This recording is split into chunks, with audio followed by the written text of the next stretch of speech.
Olá pessoal, bem-vindos a mais uma entrevista com o especialista. Hoje tenho o prazer de receber aqui a Jaqueline Coutinho. Jaqueline é bailarina e fisioterapeuta. Tive meu primeiro contato com ela ainda quando ela dançando profissionalmente pela Companhia Cisne Negro, quando eu fazia todo o suporte médico aí para a companhia. E depois sua formação aí na Santa Casa de São Paulo, uma das referências aí em fisioterapia ortopédica e esportiva, né? E a ideia hoje é discutir um pouco, continuar uma discussão com ela a respeito de lesões na dança, né? Nesse vídeo vamos discutir especificamente os problemas no pé da bailarina, né? Então, primeiramente, Jacqueline, bem-vinda e obrigado pela disponibilidade. Muito obrigada pelo convite, João. Fico muito feliz de estar por aqui e para falar de um assunto que eu gosto bastante, que é pé e tornozelo. Ótimo. Bom, para falar em pé de bailarino, não tem como a gente não começar essa discussão falando da parte dos exercícios em ponta, né? Exercício em ponta é uma característica completamente única do balé. Você não tem nenhum outro esporte que usa o pé na posição que o bailarino usa, né? Então, são lesões, muitas vezes isso vai gerar lesões e dores que só o bailarino tem, né? Ou então lesões que os outros também vão ter, mas que talvez não vai ter tanto impacto na rotina dessas Uhum. pessoas, né? Então, primeira coisa, quer dizer, que tipos de lesões que você costuma ver no pé da bailarina que você falaria, olha, não, isso está ligado ao exercício da ponta, né? Sim, eu acho que a top 1, né, vamos falar assim, seria entorse de tornozelo, muito relacionada ao uso incorreto das sapatilhas de ponta, principalmente quando a gente fala sobre subir na pontas caindo pro dedinho, né? Então, quando a gente sobe em pontas, o ideal é a gente estar com o peso nos dois primeiros dedos, no dedão, que seria o hálux, e no segundo dedo. E quando a gente tem um uso incorreto das sapatilhas de ponta, acaba que a bailarina, naturalmente adolescente, joga o peso pro dedinho do pé. Quando a gente joga o peso pro dedinho do pé, a gente favorece uma inversão de tornozelo e acaba tendo entorses recorrentes nas sapatilhas de ponta. Eu acho que esse é um dos principais, assim, assim, um dos que mais me preocupa, porque quando a gente fala sobre o uso de pontas, não tem como um médico ensinar isso, não tem como um fisioterapeuta ensinar isso, né? A gente tá falando de um fator educacional dentro de sala de aula de balé. E aí a gente precisa voltar lá para trás para entender como que essa bailarina está sendo ensinada a utilizar as sapatilhas de ponta. E o professor ter plena consciência de que se ele está fazendo isso de forma incorreta ou não deixando essa bailarina preparada para subir nas pontas, ela vai ter entorse de tornozelo. Então, esse eu acho que é o principal. E vigiar essa bailarina, né? E olhar e ver assim, ó, tá caindo pro dedinho, a probabilidade dela torcer o pé quando for subir na ponta é muito grande. E a outra, que eu acho que é a top 2 seria a famosa Joanetes, né? Joanete, e tanto a Joanete quanto o entorse de tornozelo são duas lesões comuns na sociedade também, né? São duas patologias que não só acontecem com os bailarinos, mas que a sapatilha de ponta potencializa um pouco isso. E aí também estamos falando sobre a Joanete, que infelizmente, a Janete, existe um fator genético muito grande, né? Então, não sei se seu pai, vó, tio, mãe tem, a chance de você ter uma Janete pode ser maior, mas o uso das sapatilhas de ponta, principalmente incorreto, também, se você joga muito peso pro dedão, aí ao contrário do que eu falei anteriormente, você favorece também o aumento da Janete. E aí a gente tá falando sobre o uso incorreto das sapatilhas no quesito ou o box na frente da sapatilha tá muito apertado e aí você pressiona muito aqui, fazendo a joanete se destacar. E aí pode ser tanto a joanete quanto a bonionete, que é no dedinho, né? No quinto metatarso também favorece. E aí também o uso que a ponta favorece de fazer isso aqui. Então, jogar muito peso pro dedão, você joga o seu dedão lá para lateral e o primeiro metatarso para dentro. E aí, óbvio, não tem como, é fisiológico, né? É mecânico, você ficar colocando sobrecarga muito tempo nessa posição, vai aumentar. Então, não tem regra, né? Não tem como a gente falar assim, tem como evitar? Tem. Primeiro, utilizando a sapatilha do jeito certo, que é jogando o peso para frente nos dois primeiros dedos. E, de preferência, comprando uma sapatilha adequada para o seu pé. Quando a gente fala, né, de sapatilhas hoje, a tecnologia avançou muito, graças a Deus. E aí a gente tem 1 milhão de infinidades de sapatilhas. Não é mais como antigamente, que era a sapatilha que dava para comprar ou a que dava para caber no seu pé e a única que tinha aqui no Brasil, né? A gente tem hoje uma infinidade de tamanho, de largura, de box aqui mesmo. A gente tem hoje separadores de dedos que dá para colocar dentro da sapatilha. Então acaba que não é mais uma desculpa, né? E também entra nisso, né? Eu sei que um diferencial eu sei sobre dança e aí eu consigo orientar quando uma paciente vem até mim falando, tipo, ó, na ponta tá aumentando, minha joanete tá muito inflamada, tô com muita dor, eu não consigo subir em pontas porque tá pressionando muito meu primeiro metatarso. E aí, na maioria das vezes, eu vejo que o erro tá jogando peso muito pro dedão, ou não tá usando os passadores dentro da sapatilha, ou aquela sapatilha tá muito apertada. E aí eu consigo, não só como fisioterapeuta, mas como bailarina, auxiliar, né, das duas formas, assim. Então, são as duas principais, assim, eu diria. Ótimo. Bom, um problema não musculoesquelético, mas que a gente vê em todas as bailarinas, né? Acho que nem vamos entrar nessa discussão, que aí é uma outra discussão, outros profissionais, outra coisa, que são as lesões de pele no pé da bailarina. Sim. Então, calos e bolhas, né? Agora, isso daí te ajuda de alguma forma na avaliação dessa bailarina? Eu quero dizer, você mostrou justamente 2 exemplos, né? No entorse de tornozelo, que joga muito peso para os dedos menores, e da joanete, que está jogando, fazendo o contrário, jogando peso mais no dedão, né? Quando você analisa, às vezes, o pé da bailarina, né? Você vai ver que, eventualmente, esses calos e bolhas estão mais em uma área ou menos mais em outras. Isso te ajuda de alguma forma? Com certeza. Principalmente calosidades, né? As calosidades significam que tem alguma coisa pressionando ali por muito tempo. Às vezes é a forma com que aquela bailarina encontrou de conseguir jogar o peso dela naquele lugar e dançar melhor, né? Então, dependendo... É muito comum os calos no dedinho, no calcanhar e no segundo dedo também acontece. Então, eu costumo dizer que a bailarina, quando tem calo no segundo dedo e ali no segundo metatarso mesmo, bem em cima do metatarso, porque ela tá fazendo certo. Porque ela tá jogando peso pra frente, né? E aí fica bem o ossinho do segundo dedo marcado.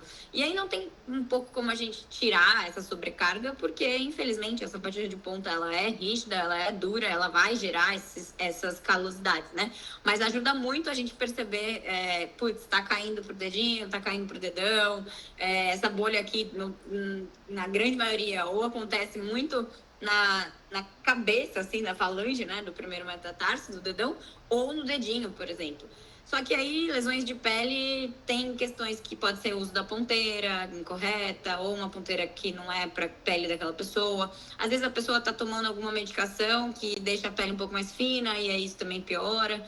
Então a gente tem que entender também o que a pessoa tá fazendo, né, o que ela tá usando dentro daquela sapatilha. Ótimo, legal. Bom, é uma outra discussão, o tratamento das calas e bolhas, mas é só para chamar a atenção de que isso pode ajudar a entender um pouco outras dores, outras lesões que a gente vê bastante, né? Uhum. Além da joanete, um outro problema que a gente vê com uma certa frequência em bailarinas é a tendinopatia, a tendinite do flexor longo do hálux, né? A gente fala que é um problema de bailarino, que dificilmente se vê esse tipo de tendinopatia em quem não faz balé, né? Sim. Queria que você me falasse um pouco sobre isso, como que você avalia, como é que você tenta corrigir isso.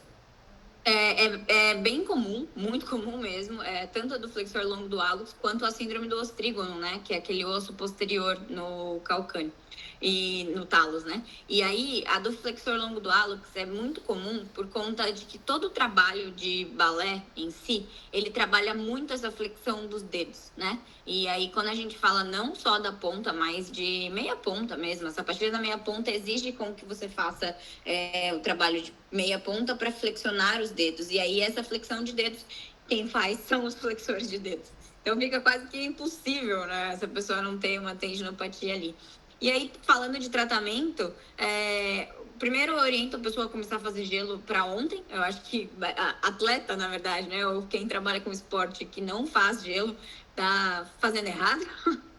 E aí faço todo o trabalho de tendinopatia mesmo, de qualquer outra tendinopatia. Então a gente trabalha tanto isométrico, excêntrico, começa a ensinar essa pessoa a dar uma estabilidade melhor para a musculatura intrínseca do pé, para a gente gerar mais controle naquele arco de pé, principalmente. Peço para a gente trabalhar também tibial posterior, que acaba ajudando bastante ali. Então eu vou dando alguns pontos, né, positivos que a gente consiga tirar a sobrecarga daquele flexor de dedos.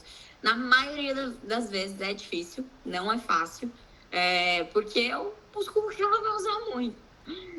Tanto para subir na ponta quanto na meia ponta, então até para reduzir isso é difícil, bem difícil. Ótimo, ótimo. Só para tentar, quer dizer, até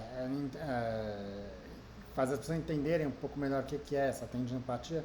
Basicamente, quando você sobe na meia ponta e vai para a ponta, é esse o tendão que vai ajudar a colocar o dedão naquela posição esticada para uma posição mais. É o músculo que faz a bailarina fazer ponta. Então, assim, se você.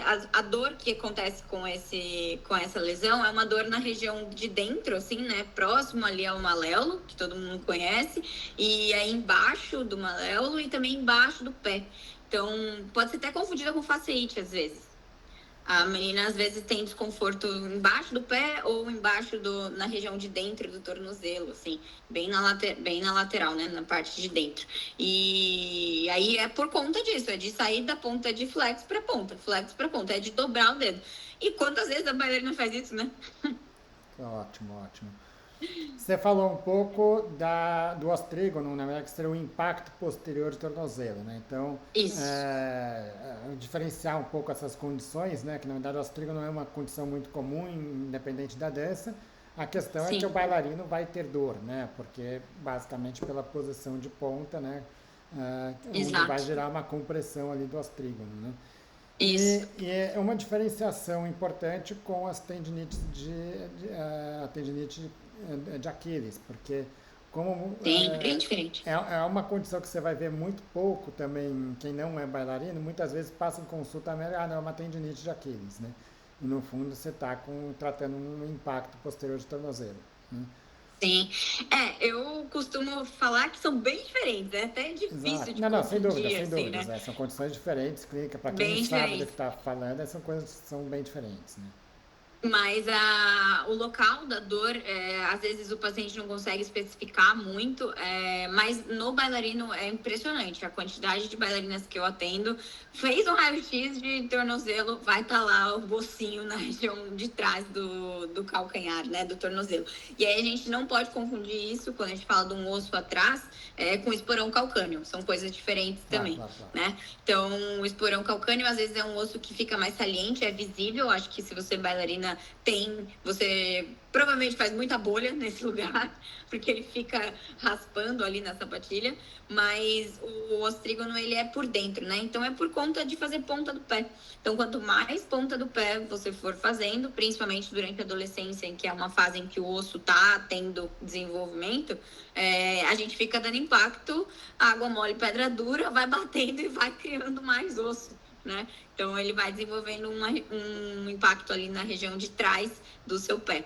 E aí, também pode causar tendinite de flexor do hálux, por conta do lugar. Então, às vezes, uma lesão acaba levando a outra. E aí, também, por conta de que o impacto posterior, às vezes, enfraquece tanto o tornozelo, a pessoa começa a sobrecarregar o tendão calcâneo. E aí, também pode desenvolver uma tendinopatia do tendão de Aquiles, do calcâneo mesmo. E aí a gente precisa primeiro entender, né? Quem veio primeiro? O impacto posterior, a tendinopatia do flexor, ou o calcânio só está sofrendo as consequências ali por tentar sobreviver.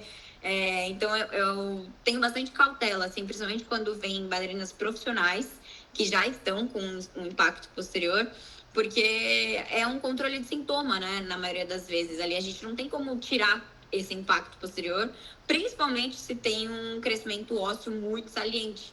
E aí acaba que às vezes é cirúrgico, tem paciente que opera, né, para ter redução desse impacto posterior, Mas, e aí a gente reduz o processo inflamatório das outras questões que vão estar ali envolvidas, né? Então, tendão calcâneo, flexor do hálux, toda a região posterior realmente ali de bursa, às vezes fica bem inflamada também, mas tem que prestar bastante atenção nisso. E se você tem, saiba que dá pra gente controlar o processo inflamatório e você seguir dançando, né? Não é o fim do mundo e não são todos os casos também que são cirúrgicos. Isso é importante dizer. Como ortopedista, eu poderia falar que é uma lesão que você não vai tirar de nenhuma outra forma a não ser com a cirurgia, mas que muitas vezes a bailarina consegue conviver com aquilo e controlar os sintomas e levar em frente. Mas, por outro lado, tem que saber também que se a fisioterapia não está, uma fisioterapia bem feita, eficaz, já tentou corrigir, fez o que tinha para fazer, não está resolvendo, que a cirurgia ela é bem resolutiva para esse tipo de problema. Eu fiz essa cirurgia, eu fiz quando eu tinha 16 anos e pra mim foi o que resolveu o meu problema, porque eu realmente tentei por quase 2 anos tratar e ficar, e que assim, eu já sabia que não tinha cura, né, entre aspas, e que a cura seria a cirurgia, mas eu ficava tentando controlar o processo inflamatório porque eu não queria operar naquele momento. Então entrou um pouco naquilo, né? Eu era uma bailarina que queria me profissionalizar. Eu sabia que naquele momento eu não podia parar, porque foi um momento muito de alavanca minha, tipo, profissional e de competição e tudo mais. Então eu tinha conversado com o médico na época e falei, ó, agora eu não posso parar, mas eu sei que depois da competição tal, eu vou operar. Então, eu fui levando desses 2 anos, e aí, claro, fazendo fisioterapia, eu tinha 16 anos na época, e eu acho que é essa forma que tem que ser feita mesmo. Conversar com o fisioterapeuta, conversar com o médico deixou muito claro pra mim, ele falou, ó, se você não operar, você vai continuar tendo dor. Se você não reduzir sobrecarga, vai piorar a sua dor. Então, eu já sabia, né? Isso é uma coisa que a gente costuma dizer muito na ortopedia, né? Que o paciente diz a hora que chegou, quando chegou a hora, né? Quer dizer, você fala, olha, o que a gente tem para fazer sem cirurgia é isso. A partir daqui, a gente vai controlando, vai manejando, a partir daqui é a cirurgia. Então, a hora que você olhar e falar, olha, do jeito que tá, para mim não tá dando para levar, eu não estou conseguindo desempenhar, não estou conseguindo fazer isso, vamos operar, né? Exato. E aí saber que tem como resolver isso também, né? Exatamente, tem solução e volta ao normal. Eu operei, 3 meses depois eu já estava dançando, fui para Joinville de novo. Depois eu ainda entrei na companhia, então tem solução, é tranquilo, dá para fazer, dá para voltar ao normal. O seu pé vai voltar a se movimentar, a amplitude inclusive fica melhor, porque você retira um impacto que estava tendo ali, você consegue fazer mais flexão plantar. Então é bem positivo, assim, o cenário não é o fim do mundo, mas toda cirurgia gera um medinho, né? Ótimo. Bom, uma outra coisa que a gente sempre vai ver no bailarino antes de começar a dançar é usando as fitas ali atrás do tornozelo, as fitas da sapatilha para tentar estabilizar ali o tendão de Aquiles, para tentar controlar de alguma forma essas dores posteriores, né, no tornozelo, né? Queria que você me falasse um pouquinho como é que você analisa isso, como é que você vê, qual que é o papel desses contensores aí também, né? Você diz a fita da sapatilha ou fitas tipo bandagem? As duas coisas, né? As duas coisas são usadas aí. Quer dizer, muitas vezes tenta primeiro usar a fita da própria sapatilha para dar alguma estabilidade maior, se não também as bandagens, né? A fita da sapatilha em si, ela serve pra gente não torcer o tornozelo, né? Basicamente isso. Seria pra ela proteger o nosso tornozelo e você conseguir ter controle daquele arco de pé muito avantajado, principalmente. Então, ela é bem eficaz, porém, se você pressiona muito a fita de cetim, que não tem elasticidade nenhuma, você vai prejudicar seu tendão. Então, precisa ter ali uma mensuração. Eu sempre falo para as bailarinas colocarem a fita de cetim em flex, com a posição do pé em flex, que é onde o tendão fica mais largo, e aí amarrar assim a fita da sapatilha para não gerar tanta compressão naquele tendão. Porque ele perde transferência de carga, né, de energia. Então, se a panturrilha está tentando mandar energia para aquele tendão e você está impedindo isso de chegar, seu pé vai começar a falhar depois de um tempo, né? Então, tem que tomar muito cuidado com essa fita amarrada muito apertada, né? Amarrar sempre em flex, bonitinho. E as fitas de bandagem, que são essas kinesiotapings, as outras fitas, né? Assim, A Kinésio em si, hoje, a gente sabe que para usar para o efeito que ela foi criada, não tem evidência, a gente não tem evidência de que isso é positivo, mas a cola da fita da Kinésio, ela é muito positiva para você fazer modulação de sintoma, porque é uma cola que não sai. A fita gruda tanto na pele que às vezes faz até machucado na pele dos pacientes. E aí existe uma estratégia de modulação de sintoma pro tendão calcâneo, que é medializar o tendão, jogar ele um pouquinho para dentro. E você consegue fazer isso com a fita da Kinésio ou um esparadrapo qualquer, não precisa ser a fita, né? Pode ser um esparadrapo, pode ser qualquer fita que te jogue o seu tendão para medial. Claro que isso quem tem que ensinar a fazer é um fisioterapeuta, não é para você que tá com dor aí sair fazendo da sua cabeça. Existe o lugar certo, a forma certa, como fazer. Mas eu acho que o principal para tendinopatia de tendão calcâneo, infelizmente, qualquer tendinopatia é sobrecarga, precisa reduzir a carga naquele tendão, mas não pode parar, né? A gente sabe que o repouso absoluto para a tendinopatia é ruim. Então, isso já é um ponto positivo, porque a maioria dos atletas bailarinos não gostam de parar, né? Ótimo, ótimo. Então, a gente tem só que reduzir mesmo. Legal. Para finalizar, queria só voltar um pouco. Você começou a falar um pouco a respeito da sapatilha, né? Mas voltar para alguns aspectos relacionados à sapatilha que podem estar envolvidos na lesão, né? Então a gente sabe que vamos dizer, a caixa é bastante importante, então a altura da caixa, se ela tá, um pé que esteja muito apertado na caixa, um pé que esteja muito mais solto, vai causar outro tipo de lesão, né? A rigidez da sapatilha, então, se é uma sapatilha mais rígida, mais flexível. Então, existem uma série de fatores que contribuem para isso, né? E que, vamos dizer, é o que você falou, agora atualmente você tem tudo que é tipo de opção no mercado, né? Quando tem muita opção, isso pode ajudar, mas pode atrapalhar também, né? Quer dizer, você começa a não saber o que usar, como usar. Como é que você... Eu acho que Oi, vamos lá. o ponto assim, é a gente saber qual é o nosso pé. Para toda bailarina, eu falo assim, você sabe qual é o seu pé? Você sabe se você tem um pé muito mole? Você sabe se o seu pé é muito duro? Você sabe se você tem uma capacidade grande de ficar sobre as pontas? Você conhece como é o seu tornozelo, né? Então, tem alguns movimentos específicos do balé que se você não consegue fazer na meia ponta, não vai acontecer na ponta, né? Então, acho que o ponto-chave não é porque você compra uma sapatilha de ponta com a sola rígida que ela vai durar mais. Então, acho que isso é uma coisa que a gente precisa desmistificar, a gente precisa tirar da cabeça das mães, principalmente, porque acaba que o custo é muito alto, né? E aí acaba comprando uma sapatilha mais dura, com a palmilha mais rígida, na intenção de, eu vou gastar menos dinheiro e vai ser melhor porque vai durar mais. Na verdade, não vai durar mais, a sua filha não vai conseguir subir na ponta se ela não tem um pé preparado para subir numa sapatilha rígida. Então, isso é o ponto-chave. Então, se aquela bailarina não tem um pé super maleável, forte, capaz de quebrar aquela sapatilha, né? Que seria quebrar essa sola aqui, quando a gente fala de fazer essa curva, ela vai ficar fazendo força para fazer essa curva o tempo inteiro e a gente está falando de sobrecarga.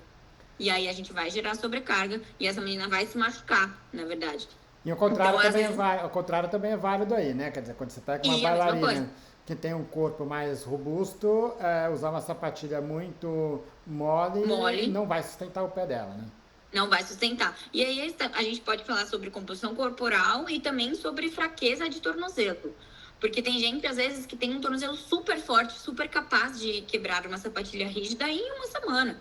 E tem gente que tem um pé super maleável, que consegue também ter força suficiente para quebrar uma sapatilha em um mês, por exemplo.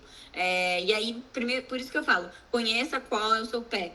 Saiba quais são as suas potências e seus déficits. Se você sabe que você tem fraqueza de flexor de dedos, por exemplo, por que você vai comprar uma sapatilha muito rígida de sola? Não faz sentido.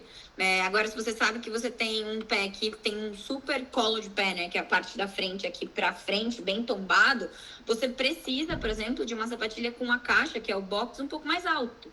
porque aquilo vai proteger o seu pé de não ultrapassar para frente. Hoje, as sapatilhas têm as asas laterais, né, que ficam aqui nos dois lados. Tem meninas, por exemplo, que têm a tendência de cair para o dedinho, que a gente fala. Se você comprar uma sapatilha que tem uma asa maior aqui nessa lateral, você vai conseguir não cair tanto para o dedinho. Então, por isso que eu falo, né? A tecnologia hoje, a gente tem inúmeras sapatilhas, muitas possibilidades. E existe hoje o fitting de pontas, que é como se fosse uma prova, né, da sapatilha de ponta para descobrir qual é a ideal para você. Então, se a bailarina não sabe como que o pé dela é, quais os potenciais dela e quais são os déficits que ela tem, procura um profissional. Eu faço isso, mas tem outras pessoas também que fazem esse fitting para pôr a sapatilha ideal para o seu pé, né? Ótimo, ótimo, legal. Praticamente todas as lesões que você falou, que a gente discutiu aqui, podem ser melhoradas por uma troca de sapatilha, mas também podem ser prejudicadas por uma sapatilha inadequada, né? Como é que você avalia isso, Jaqueline, quando você está com uma paciente no consultório? Porque, idealmente, você espera que a professora dela vá avaliar e vai entender e vai poder orientar nesse sentido, mas na prática a gente sabe que muitas vezes aquela lesão está associada ao uso de uma sapatilha que não esteja adequada. Como é que você faz essa avaliação no consultório? Eu peço para ela levar essa sapatilha. E aí, Eu fui professora de balé há muitos anos, né? E aí, infelizmente, hoje a gente tem esse gap, assim, no universo da dança, que são professores que estão como mestres e que não sabem, às vezes, sobre anatomia, não sabem, às vezes, sobre o próprio fitting de pontas, não sabem sobre as pontas. E hoje a gente tem muito fácil conhecimento para conseguir aprender sobre isso. Mas na minha clínica eu levo todas as bailarinas. Eu falo, ó, traz sua sapatilha, por favor, pra gente ver na avaliação. E aí na avaliação eu avalio o pé dela sem a ponta, fazendo alguns passos também de balé específicos que eu sei que vão gerar mais ou menos desconforto. E eu consigo já ver fraqueza, forças, tanto de quadril, joelho. Porque um quadríceps fraco, por exemplo, faz uma panturrilha ficar sobrecarregada. Então, às vezes não é a panturrilha dela que é fraca, às vezes é o quadríceps dessa pessoa, ela não consegue esticar o joelho, ela vai ficar usando o tornozelo para isso. Então, as meninas que vão até mim, eu falo, leva a sapatilha, e aí eu avalio elas quase que fazendo uma aula em clínica mesmo. Então, eu peço para elas fazerem os movimentos lá para mim. E só de pôr a sapatilha no pé, você já consegue saber se tá certo, se tá errado. ótimo, ótimo. A última coisa que eu gostaria de falar também, quer dizer, você falou muito de durabilidade da sapatilha, né? Infelizmente a gente vê agora muita sapatilha importada e tudo, e principalmente para a bailarina mais nova quer comprar a melhor sapatilha que tem no mercado. Então vai lá e gasta o dinheiro que tem para ganhar de aniversário aquilo. Acho que mais importante do que você investir numa sapatilha de fato que seja a melhor sapatilha para você, é entender que quando ela desgastar você vai precisar trocar. Não adianta comprar a melhor sapatilha e depois querer ficar com ela quando ela já não é mais para ser usada, né? Exatamente. E assim, é igual tênis. É igualzinho tênis para corredor, é igualzinho sapatilhas para o ciclismo. As sapatilhas de balé em si, não é porque é a mais cara que é a melhor. Então, Exato. esse é o principal ponto, assim. A sapatilha melhor é aquela que vai se adequar melhor ao seu pé. E aí, claro, o seu pé vai evoluir, você tá treinando, você tá em constante movimento, não vai ser aquela sapatilha sua vida inteira. Então, pode ser que agora você compre uma sapatilha normal e daqui um ano você compre uma sapatilha reforçada. Pode ser que você compre uma sapatilha agora com box mais baixo, daqui 2 anos tenha que aumentar o box, porque seu pé ficou mais forte. Então, realmente a sapatilha que se adequa ao seu pé, e não necessariamente a mais cara ou a da melhor marca, porque hoje a gente tem uma infinidade de marcas aí. Legal. Especialmente nessas bailarinas mais jovens, é lembrar que muitas vezes ela já está começando a fazer isso na fase aí da puberdade, onde o corpo dela muda muito, né? Então, o Muito. que você está usando agora não é o que você vai usar daqui a 6 meses. E mais do Não. que isso, quer dizer, chega uma hora que você começa a evoluir tecnicamente na balé. Então, você começa a fazer coisas que você não fazia antes. E aí talvez você precise de uma sapatilha que é diferente daquela que você usava antes, né? Exatamente. Exatamente isso. Ótimo, ótimo. Bom que a gente tem vocês aí para fazer essas avaliações aí, né, das meninas. Com certeza, eu acho que procurar um profissional que saiba sobre é o principal, assim, porque senão vai ficar perdido mesmo e não é todo fisioterapeuta que sabe, tem que entender realmente da dança, né? Ótimo, que bom. Jaqueline, acho que era essa a discussão aí que eles tinham para ter. Foi uma discussão bem ampla aí para entender um pouquinho o papel da fisioterapia na dança, não só como a fisioterapia tradicional do esportiva, mas também de como que a própria dança vai exigir coisas muito específicas do fisioterapeuta, né? Uhum, exatamente. Muito Ótimo. obrigada, viu, João, pelo convite, por essa abertura. Acho que é importante a gente falar sobre isso, até para conhecimento mesmo dos bailarinos. Então, fico muito feliz de estar aqui podendo falar um pouquinho sobre as coisas que eu aprendi durante a vida aí. Ótimo, obrigado mais uma vez e espero contar com você em outros momentos. Obrigada.